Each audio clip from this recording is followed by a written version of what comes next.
The very word secrecy is repugnant in a free and open society. And we are, as a people, inherently and historically opposed to secret societies, to secret oaths, and to secret proceedings. We decided long ago that the dangers of excessive and unwarranted concealment of pertinent facts far outweighed the dangers which are cited to justify it. Hello, this is Dane Wigington with GeoEngineeringWatch.org radio, the Global Alert Weekly News Update for Saturday, August 29th. The circus of insanity continues around us on every side, although many are distracted. It doesn't change what's happening, doesn't alter what's happening. For me, every day, many days, feel like Groundhog Day in some sense. You wake up and the insanity picks up where it did the day before, things happening around the globe, not being disclosed by our media, while we're shown ridiculous mass distraction on every mainstream media channel. It just starts over and over again every day, but truly cataclysmic events are unfolding around the globe that can't be hidden much longer, and that trend is starting to wake some up as, again, these changes become more and more grave. People are realizing that their denial won't save them. Is it just a coincidence that there's always some spectacular event that all the mainstream media uses to distract from public view the unfolding catastrophes that surround us? A few days ago, we had the journalist shooting on camera. That is certainly a tragic event. I'm not downplaying that at all. But isn't it astounding how there's always some distraction to pull people's minds off of much more grave overall events that involve thousands, tens of thousands of lives, perhaps at some point millions of lives? We don't see it because there's always some other drama that's being shown to us. And although that drama matters in and of itself, in the bigger picture, it gives them an excuse to screen things from view that the public should see. And then we see the stories, of course, about the elected officials and various groups that claim to be protecting our children from organizations like Planned Parenthood, for example. But these are the same people, the elected officials and certain organizations that are making such a to-do about some issues while blatantly and willfully ignoring, for example, a risk to our children that's exponentially larger, already killed who knows how many children. Respiratory mortality is going off the chart around the globe. If we have an issue like climate engineering, for example, that we know from lab testing is saturating our atmosphere with highly toxic materials like aluminum, like barium. We have 70 lab tests in Shasta County alone in Northern California to prove that our breathable air column is completely laden with toxic heavy metals, heavy metal particulates, so much it's changed soil pH values in the Shasta Trinity forests by as much as 10 to 12 times and toward alkaline. That's a lot of aluminum. Specifically, aluminum is a major part of what's showing up in our testing. If we know that this is being inhaled by our children by climate engineering programs that are being done without any environmental impact review, any oversight whatsoever, why aren't these organizations jumping up and down about that? Why is that ignored? So the hypocrisy is truly astounding. And our elected officials that claim to want to protect our children, what, so they can reach an age where they can go fight in some war of foreign occupation that's about resources somewhere? Again, we live in a society that has an immense amount of hypocrisy. And on these toxic metals that we're all breathing, by the way, they're all toxic in and of themselves, but you mix them together and you have what's called synergistic toxicity. It becomes much more lethal. Is it any wonder that we have now, since 1975, a 10,000% increase in autism? Is it any wonder that now 1 in 3 seniors in the U.S. dies with Alzheimer's and or dementia? Not dies from it, but dies with it. We are all breathing this material in, and we have no acknowledgement of that. On last week's show, speaking of media lack of disclosure, I outlined the total tyranny of media sources, including our local media, the record Searchlight. A little bit has happened since last week, and I want to outline that before getting to other issues.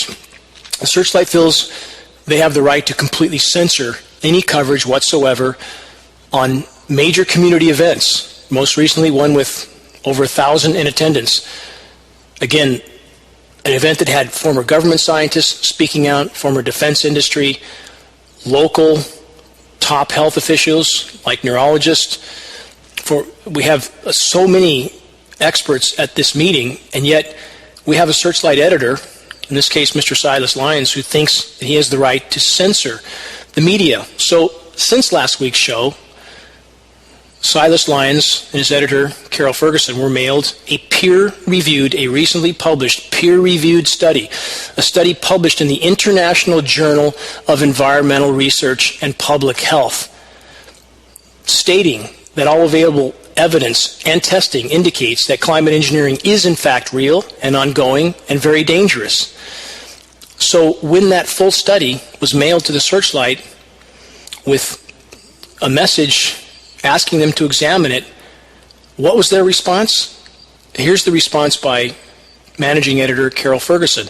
A news release about a study by a chemtrail believer is questionable in a questionable journal posted to the Reuters news agency is not covering geoengineering. Now, where does Carol Ferguson, a managing editor, come off calling a PhD scientist just a chemtrail believer? And this is the sort of deciding, she doesn't use the science terms that all of us use, solar radiation management, stratospheric aerosol geoengineering. They have to resort to the marginalized terms because they don't want to give this issue credibility. So Ms. Ferguson continues. She says, I thought it was a combination of aluminum, bromine, and strontium. She says, none of this matches sound scientific principles or even passes Occam's razor, which is why we, the Record Searchlight, won't cover it. So first we have, again, the Searchlight deciding that they don't have to cover a community event because they, without any scientific credentials whatsoever, have decided that none of this deserves to even be mentioned to the public, even though we have about 6 lab tests in Shasta County alone proving a mountain of toxic metal falling on us. We have government scientists, everything I went over. But the Searchlight decides they don't have to cover any of this. My response to Mrs. Ferguson follows. Carol, the study was done by a PhD scientist. Why does the Searchlight insist on using clearly derogatory terms like chemtrail believer for such a qualified, credentialed scientist? So to be clear, anything that challenges the denial of the Searchlight is, quote, questionable. Next, from your comment, it appears clear that you did not bother to read the study in question. You get to decide that a peer-reviewed, published study, quote, does not match sound scientific principles and is contrary to Occam's razor. Can you tell me what your science qualifications are to make such a decision for the public, Carol? A decision that you and the Searchlight feel gives you the right to censor news. And no matter what your personal opinion, on which you and the Searchlight decide what gets disclosed to the public or not, what rationale is there for blocking out a community meeting with so many in attendance, 1,000 or more, and again with former government scientists, defense industry people, health industry professionals, city officials, former military, etc.? The blatant arrogance and irresponsibility of the Record Searchlight becomes more astounding by the day. Thankfully, the community is now waking up and watching. I will be sure to go over this conversation in my weekly KQMS radio show, which I'm doing now, so that the public will be kept informed of what's transpiring. This is the bottom line. Do organizations like the Searchlight and editors like Lyons and Ferguson have the right to completely censor news that has absolute credibility to it, that the community has a right to know and decide for themselves what they choose to accept or not? That's the kind of media that's brought us to this dark place, media that decides what we see, what we don't see. And the same is true. The same is exactly true on the bigger picture. Have you heard our media talking much about the fact that we're in the 6th grade extinction right now? Not much. Have you heard any discussion of the fact that we've lost nearly 2/3 of global wildlife populations in the last 40 years? Only 40 years? No mention of that. No, we're seeing dramas because they decide, like the Searchlight decides, what we see and what we don't see. So last week we covered expanding global forest fires and the cataclysm they are causing from countless directions. Again, another thing the media doesn't talk much about unless the forest happens to be in your backyard that's burning. We have forests burning down in Siberia. This is, along with the forests in North America and other places, depositing soot on what's left of the ice in the polar zones of the Arctic. This darkens the ice, causes it to absorb more thermal energy. It's melting very rapidly. A lot of downstream cataclysmic effects. We have huge ocean warming die-off happening right now. Whales washing up all over Alaska. Record-shattering amounts of dead whales floating, washing up on beaches. Do we hear any of this? We don't.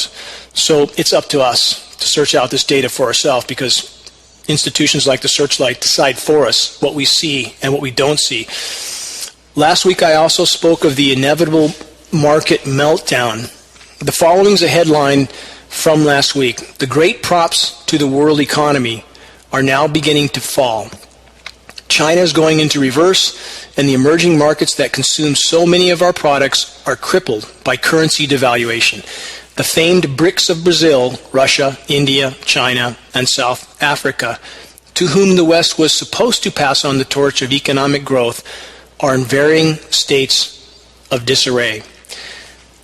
The stock market is and always has been a facade. It's nothing more than a mechanism of those in power.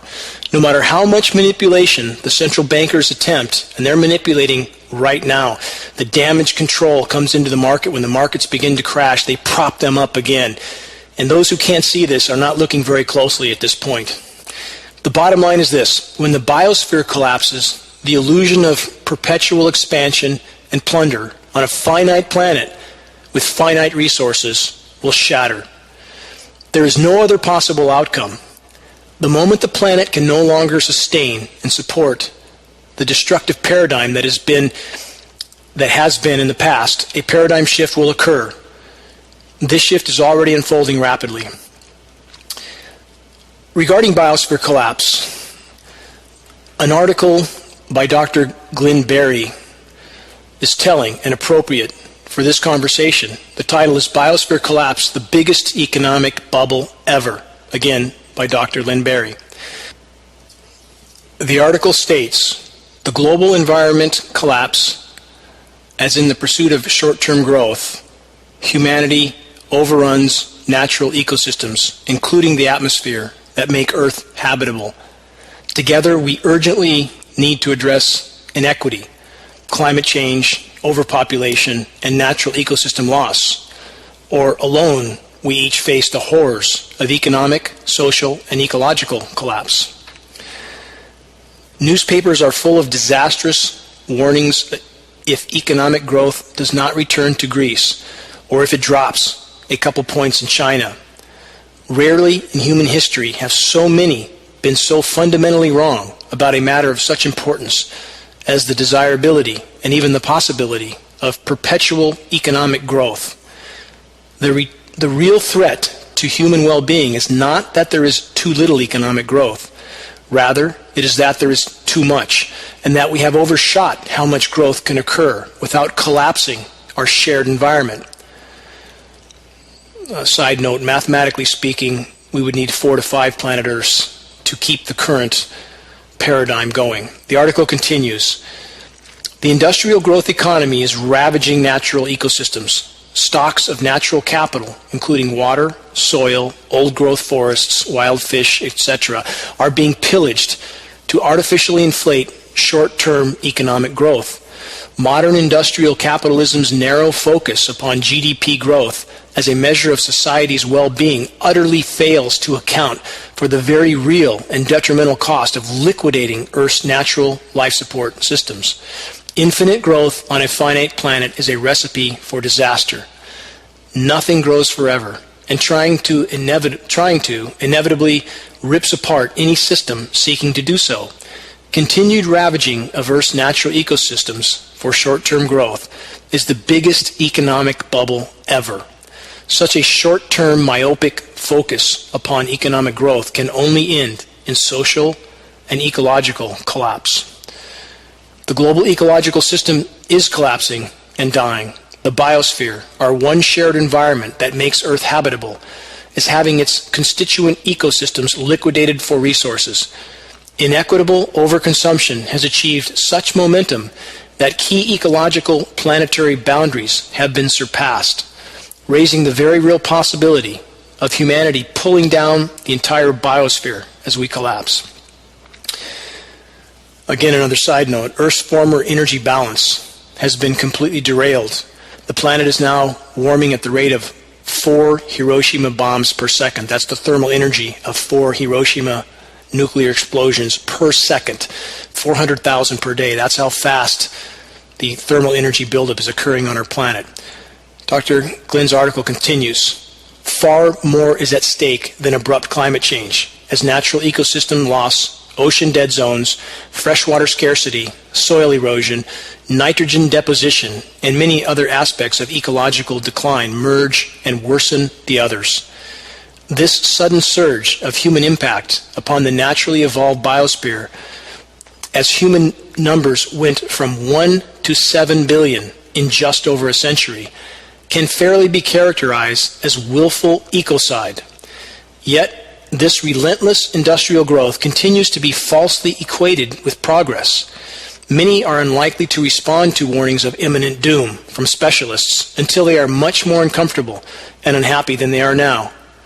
By then, it will be too late. Statistically speaking, another side note, we are far past the point of any return to the planet we have once known.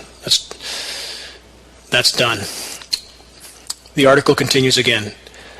Progress to avoid global biosphere collapse has been impeded by numerous other maladies that plague the human condition, including inequity, permawar, disease, abject poverty, and authoritarianism. Horrendous inequity whereby a few hundred people possess half the Earth's wealth, as more than 1 billion live on less than $1.50 a day. This paradigm will kill us all. The vision. Subtitle. Exponential economic growth on a finite Earth can only end in collapse. Humanity must embrace a steady state economy whereby the increment of natural capital harvested is replenished annually. The human family will only avert biosphere collapse if we choose to live more simply and go back to the land, have fewer kids, protect and restore ecosystems, grow more of our own food and in fossil fuels. Again, these are the perspectives of Dr. Berry, but very accurate. The only dispute at the end I would have is that there are huge factors left out of this equation that are not acknowledged, as we see so many are unwilling to admit to factors like climate engineering that is eliminating our ability to grow our own food. And I say this firsthand. I live on the east side of Lake Shasta, once had a raised garden bed about 100 feet long that was easy to maintain and was a jungle of vegetables. We can't grow 10 feet of that now because the UV radiation is so incredibly intense, a direct result of climate engineering.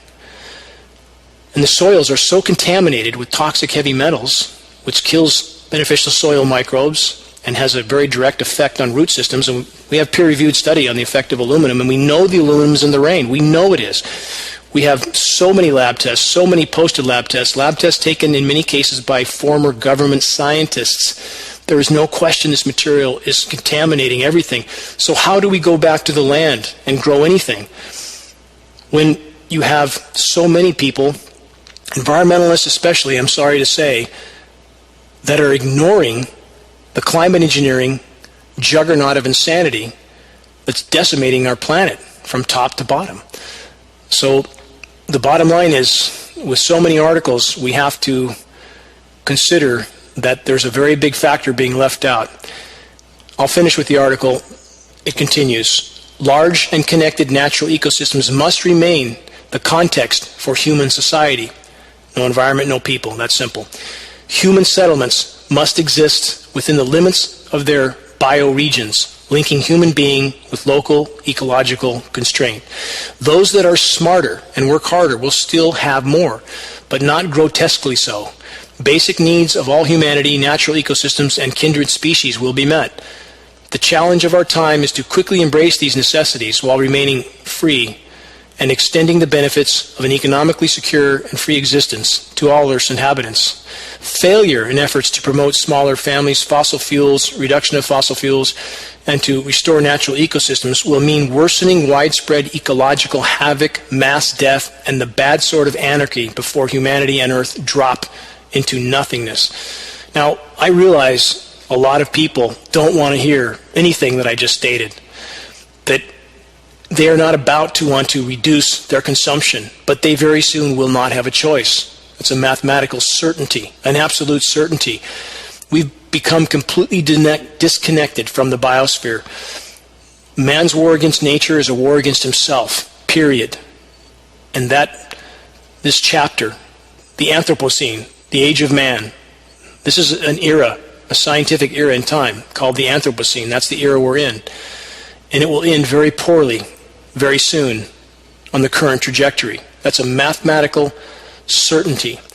It's up to all of us to learn what's happening and learn what we need to do to change course. The final paragraph of the article, a better life than endless consumption of toxic material that kills ourselves and others is possible. It requires returning to the life-giving envelope of natural ecosystems and valuing experience over stuff.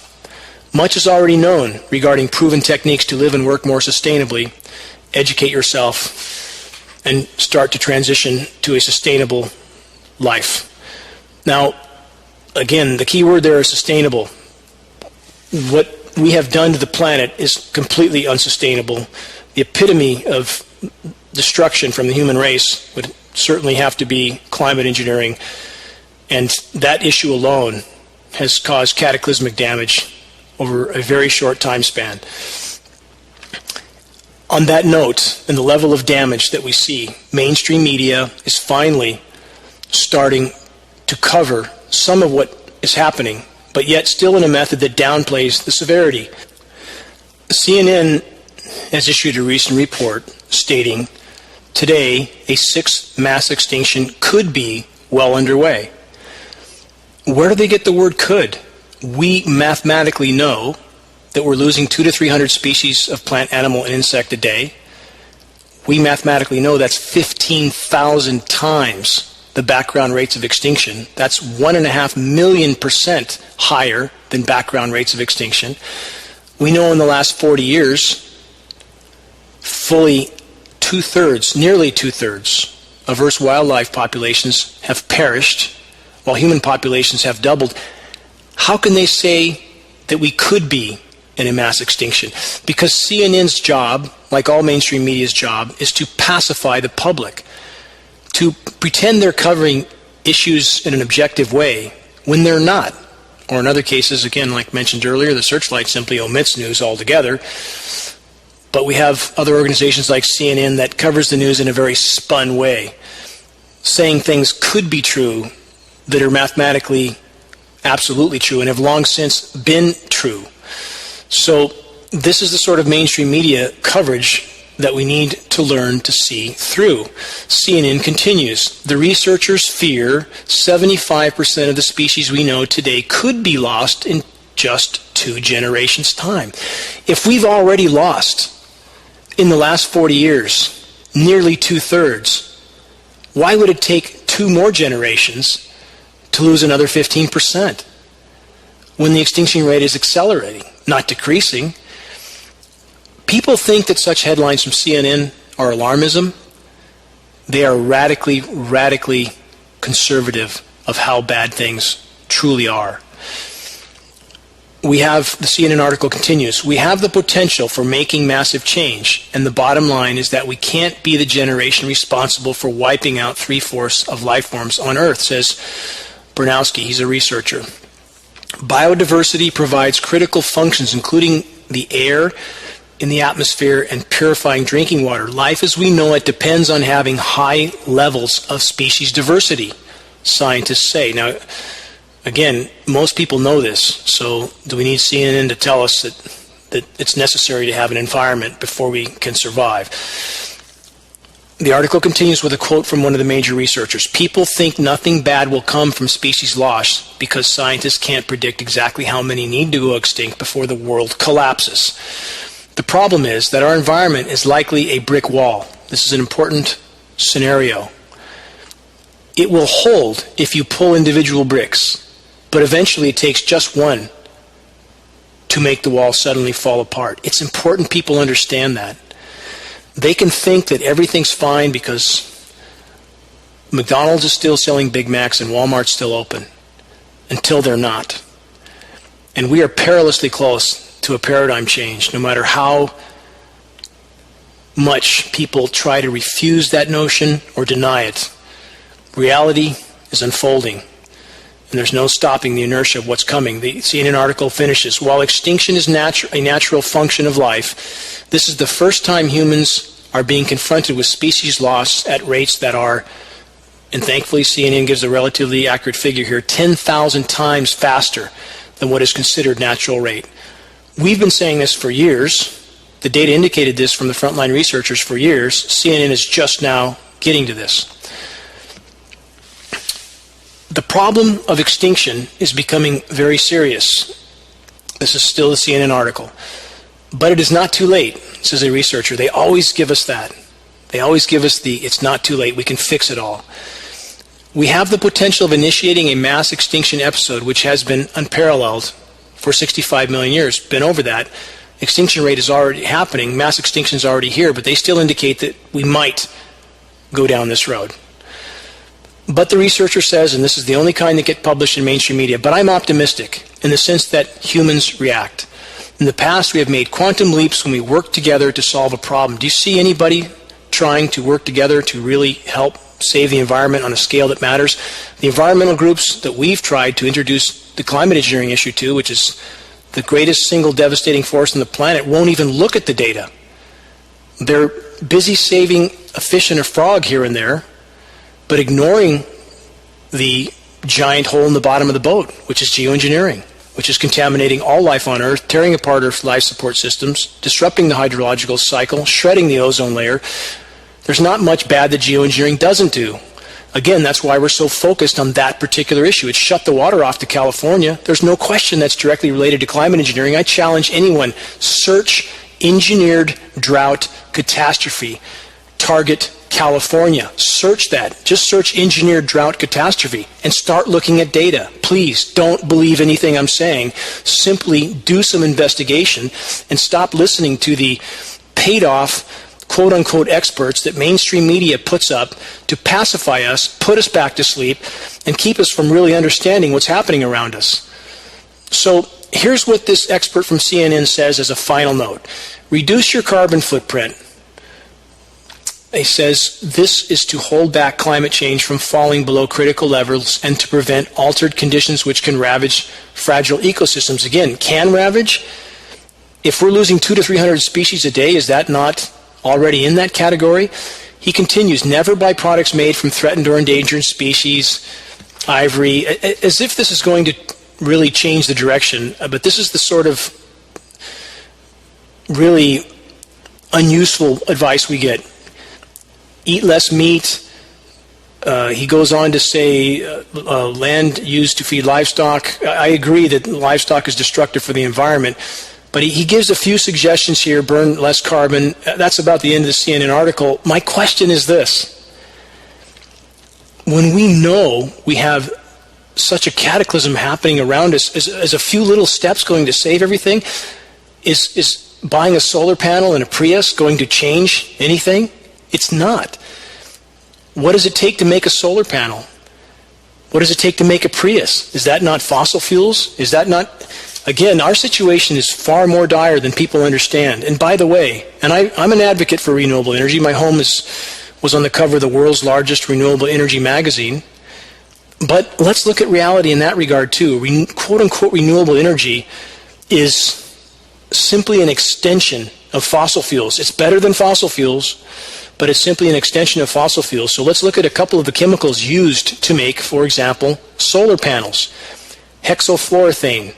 It's 12,000 times more potent than CO2 as a greenhouse gas. That gas is used and released into the environment as part of solar panel manufacturing. Nitrogen trifluoride, 17,000 times more potent than CO2 as a greenhouse gas. Again, there is no quote-unquote truly green energy. And back to geoengineering, how it affects renewable energy and our economy. As mentioned earlier, no biosphere function, no economy. Climate engineering reduces rain overall. Yes, there's still deluge, but overall, it reduces rain, reduces wind. When you change convection, you alter wind patterns. Climate engineering reduces wind. And climate engineering, most specifically, reduces sun. That is the express purpose of solar radiation management, to block the sun. How many clear days do we see in Northern California now that aren't plastered with the remnants of whatever comes out of these aircraft? And we know a lot of what that whatever it is because we test. We know aluminum, barium, strontium, all the elements listed in geoengineering patents are raining down on all of us. How many clear skies do we see? So how good is renewable energy when we're spending inconceivable amounts of money to fly jets all over the globe and block the sun as part of solar radiation management programs? This is truly a circle of insanity, this whole scenario we face. And even the state of California recognized, I spoke in front of the California Energy Commission some years back in Sacramento. The Energy Commission recognized they were losing the state, I should say, was losing 20 to 40% of its rainfall due to, quote, particulates of unknown origin. At that meeting, a $200,000 meter was approved for purchase from Scripps Institute to determine the chemical composition and origin of these particulates, as if the state of California wouldn't know where such a massive amount of particles was coming from. That's the last we've ever heard of that device. $200,000 purchased by the state. It apparently went into a closet somewhere because these programs are a no-go for disclosure. They're not about to disclose these programs because who's keeping the state afloat? Where does the money come from? Let's go right back to the central banks that are keeping the artificial stock market afloat. Where does the state's $30, $40, $50 billion yearly deficit go? Does anybody even ask? Where did last year's deficit go? Or the year before? Or the year before that? The printed central bank money monopoly machine is keeping the entire system afloat. And it has until now, until the biosphere collapse overwhelms the money printing potential. It's simply important to understand all these issues are all connected. All of them are connected. So when we have, again, this kind of sky above us every day in Redding, I challenge anyone to simply research solar radiation management. Read about it, digest the science data relating to this issue, and ask yourself why we don't know about this. And then let's take a look back at media institutions like the Searchlight who decide for us what we are told and what we are not told. That's why we don't know about these issues. Let's look at another huge weather phenomenon, and I want to present the data, and listeners can decide where the dots connect. The total interference with Earth's natural systems is truly incomprehensible at this point. How good can it be to completely suppress, for example, hurricanes, which are one of the primary climate functions of the planet? Hurricanes are one of the ways that Earth attempts to cool itself as the overall warming continues to spiral upward, and it is on planet Earth. From every measure, the planet is in meltdown. Cyclones cause a mixing of the oceans and thus reduces ocean stratification. Stratification is a layering of the oceans. Improper mixing means a dead ocean, and we are seeing dead oceans. A lack of ocean mixing is already wreaking havoc on marine ecosystems. How many people have stopped to wonder, and this is the very key question, why there has not been a single major hurricane landfall in the U.S. in over 10 years? Think about that. Let's look at a hurricane patent, a patent for suppressing hurricanes, more correctly stated. And I'm reading right from the patent at this point. And I want to give some dots here, and again, Listeners can connect on their own. I'm reading right from the patent. Hurricane mitigation by combined seeding with condensation and freezing nuclei. Right from the abstract of the patent. The invention provides a method for treating a tropical cyclone, a tropical storm, or a tropical depression. The method includes reducing unloading of cloud parcel water in the tropical cyclone, tropical storm, or tropical depression. In a preferred embodiment, unloading of cloud parcel water is accomplished by seeding with cloud condensation nuclei, such as submicron ammonium sulfate particles. That's got to be good for us. Yeah, let's spread it around the atmosphere along with the aluminum and barium and strontium and everything else they spray, because there's no regulation. It's important to understand that. There's no regulation, even from California Air Resources Board, no regulation on climate modification whatsoever. What does that mean? It means they can dump whatever they want on you. They have set the laws up for that reason, so that there is no oversight. So this is what we have, a patent. That's a portion from the abstract of a hurricane suppression patent. Now again, no major hurricane landfalls in 10 years. So when we consider that there are patents for this type of suppression, when we look at an article, in fact, and I encourage people to search out any of this, again, the fact there's been no major hurricanes, this is a recent article. Right from an article and a study that covers this, no major hurricane defined as Category 3 or above has made landfall on the continental United States since 2005, according to records compiled by the National Oceanic and Atmospheric Administration, Hurricane Research Division. That is the longest stretch of time, this is right from their study, that is the longest stretch of time the United States has gone without a Category 3 or above hurricane striking somewhere in the mainland of the country, according to NOAA, and hurricane records going back to 1851. Think about that. After an all-time record year in 2005, with oceans warming faster than ever, suddenly no major landfalls. Their study continues. In 2005, according to NOAA, a greater number of major hurricanes struck the U.S. mainland than any year on record.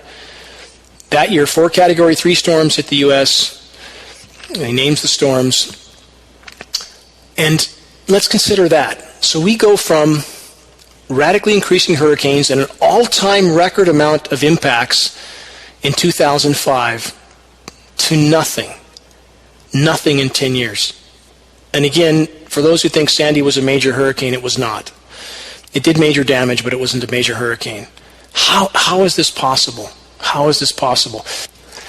When the primary researcher on this study was asked how he thinks this happened, here's his reply.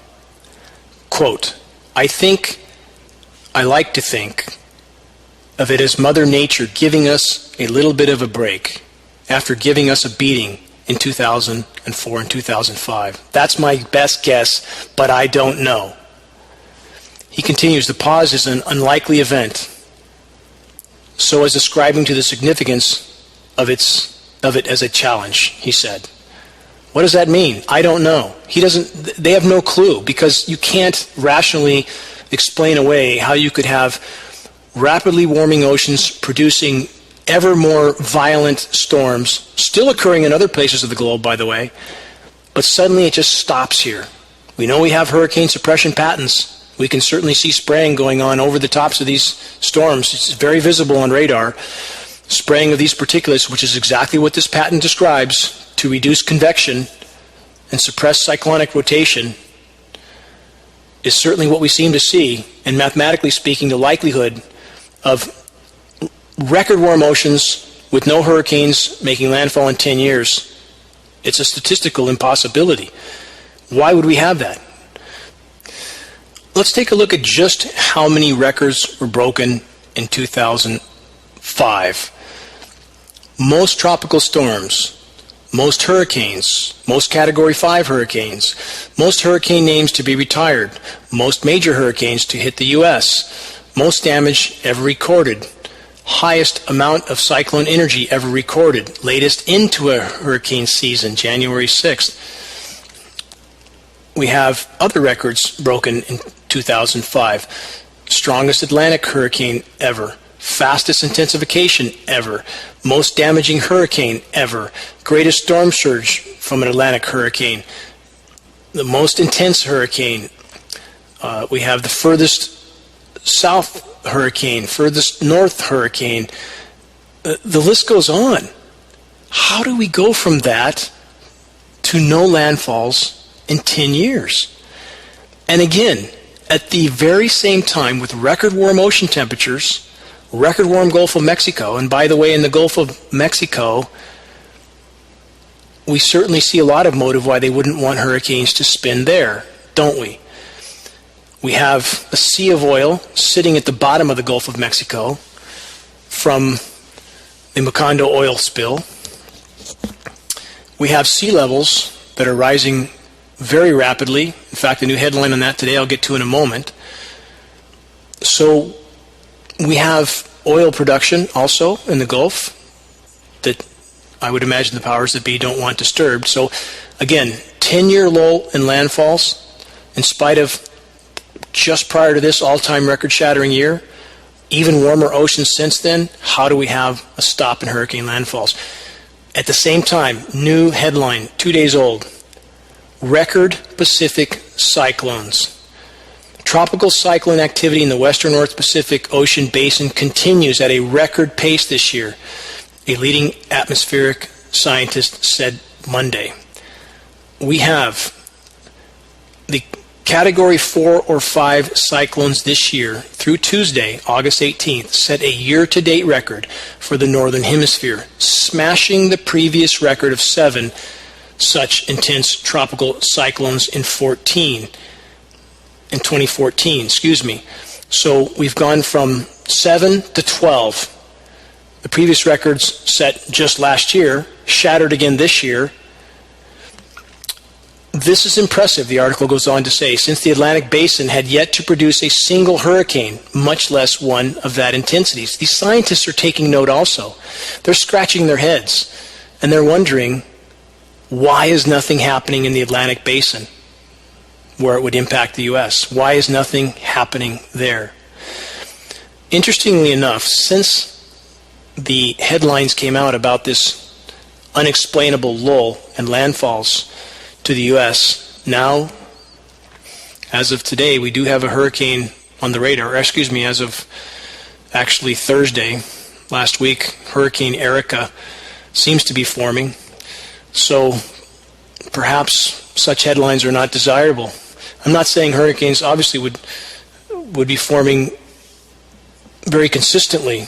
There's no explanation for them not forming consistently unless we look at geoengineering patents, and an obvious motive by those in power to suppress these storms. And again, for those who think this is a good thing, suppressing hurricanes, it may be a good thing for you if you live on the coast in the short term, but in the long term, if the planet's life support systems are completely hindered, how much damage does that do? We can't know. There's no such study to shed any light on the overall global cataclysms being caused because the Earth's life support systems are being horribly suppressed by those who have decided it's their right to play God with the weather, with horribly toxic atmospheric spraying, completely destructive ionosphere heaters, ground-based radio frequency transmitters that are used to manipulate these particulates that are sprayed into the atmosphere, transmitters like HARP that many have heard of. This is an all-out free-for-all with the atmosphere, literally weather whack-a-mole, with competing powers involved. And any form of weather modification, again, must be considered weather warfare and biological warfare. You have to consider that climate modification is all the above. If you disrupt the weather, we see the cataclysms happening around the globe, at that point, if the entire system is disrupted, all roads lead back to that which disrupted it. And if everything material-wise that's used in these programs is highly toxic, showing up in lab tests, how can that not be considered biological warfare? And what are the downstream effects of this sort of climate intervention, if you will? We have a headline as of today, signs of Gulf Stream slowdown, sea level more than a foot higher off the East Coast. That's a headline. The article continues. It's the stuff that climate disaster movies are made of, but the events are all too real, happening now, and not part of some dramatized script played out on the silver screen. The article continues, signs abound that global ocean circulation is being profoundly altered by human-forced climate change. And although this particular article, an author, like so many, will not address the climate engineering issue, how can we not consider geoengineering or climate engineering as the most major factor in the climate disruption, not the only factor, but the most major factor? How can we not consider that? That's a form of human-caused climate change as well, in addition to the other factors. The article continues, a pool of cold water has developed in the North Atlantic. England is getting slammed by anomalous winter-type rains and gales in August. And sea surface heights off the east coast are more than 30 centimeters a foot, 1 foot, above the 1979 to 2015 average. 1 foot above that average. It's already causing issues in Florida, in Virginia, other places. And now we know from this headline how fast sea levels are truly rising. And again, climate engineering, although we're told it is to mitigate global warming and a runaway greenhouse effect, all available data indicates it's making it far worse, not better. Shredding the ozone layer causes more thermal energy to penetrate the atmosphere. Look at our trees around Reading. Take a good look. Look at the bark in parking lots, and you'll hear people say it's just the heat of the parking lot, it's just the windshields from the cars. That's nonsense. The bark is burned off the trees in the forest as well. There's no parking lots and cars in the middle of the wilderness. The bark is just as burned off. Don't let someone give you a lame excuse to pacify you into ignoring what's happening. In regard to the massive UV levels that we're being exposed to, UV radiation, we are metering this, and we know it is astronomically higher than what we're being told. We know we're being exposed to UVB radiation that's 10 times higher than what's being disclosed. That's 1,000% of normal. Feel the surfaces of cars. You can feel this on the surface, on your skin. It's not your imagination. It's not just because you're getting old. Look around and use your sense of reason. UV is absolutely astoundingly high right now. And research this. Research geoengineering destroys ozone layer. Look at the science data. There's science study on this. Connect the dots. Use your sense of reason. It's up to all of us. So when we look back at, again, more headlines, what's happening, how climate engineering is making the warming of the planet worse, not better, in addition to the shredded UV radiation, or shredded ozone layer rather, we have these particulates that are used to deflect the sun's thermal radiation, which is what the patents say, which is what the scientists are trying to push as a reason for geoengineering. Obviously, those particulates trap heat as well. How could they not? They do trap heat. So what's happening now with sea level rise? Here's a recent headline. Earth's most famous climate scientist issues bombshell sea level warning. This headline continues. In what may prove to be a turning point for political action on climate change, a breathtaking new study cast extreme doubt about the near-term stability of global sea levels. The study, written by James Hansen, NASA's former lead climate scientist, and 16 co-authors, many of whom are considered among the top in their fields, concludes that glaciers in Greenland and Antarctica will melt 10 times faster than previous consensus estimates. 10 times faster. Where's the headlines on that?